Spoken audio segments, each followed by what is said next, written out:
Last November, in the throes of what many TV pundits now call Democalypse 2014, dozens of Democratic senators, governors, and representatives were beaten by their Republican opponents.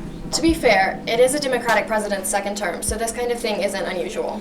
In compliance with the Democalypse, Democratic candidates for senator and governor, Michelle Nunn and Jason Carter, both lost to their Republican opponents. However, just because certain patterns normally appear in voting trends doesn't mean the election results are set in stone. Considering the polarizing attitudes many have towards the South's supposedly extremist conservative political values, neither Nunn nor Carter should have had a chance. Yet, they both did. Both candidates ran well-funded, well-publicized campaigns and lost by fewer than 10 points.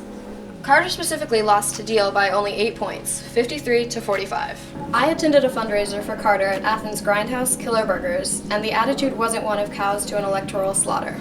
Granted, the people I spoke to were bona fide Carter supporters.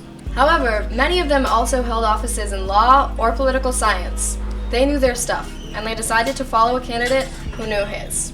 Carter, a lawyer and state senator and grandson of former President Jimmy Carter, has years of experience at the law firm Bondurant, Mixon, and Elmore, LLP, where he most notably challenged voter ID laws. In addition, Carter spent years working on education in South Africa through the Peace Corps, and still sits on the board of several charitable organizations and public interest groups, like Hands on Atlanta. Deal, on the other hand, has been involved in an ongoing ethics controversy involving multiple cover-ups of campaign finances.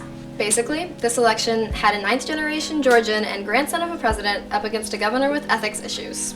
And yet Democrats, the party which already has trouble mobilizing voters, stayed at home on voting day, assuming that they could never win in our solid red state. What they don't consider is that Democrats' low voter efficacy is as big of an issue for Georgian Democrats as the Republican majority is. According to the Atlanta Journal-Constitution and the New York Times, Georgia's demographics are changing significantly, and with them, so is our political culture.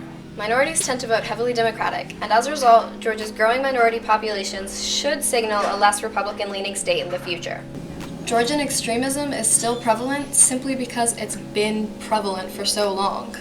According to the Red and Black, Athens-Clarke County, one of the most Democratic counties in Georgia, had a voter turnout rate of 46.05%, whereas the overall state turnout for Georgia was 50.4%. Democratic candidates count on blue counties like Clarke to come out in swarms in order to stand a chance. However, Clarke County didn't come out this election, causing a sizable portion of the Democratic vote to be lost. People often told me matter-of-factly after the election that I shouldn't have gotten my hopes up, because no Democratic candidate could win in a state as red as Georgia. Maybe if they stopped thinking that way, one could.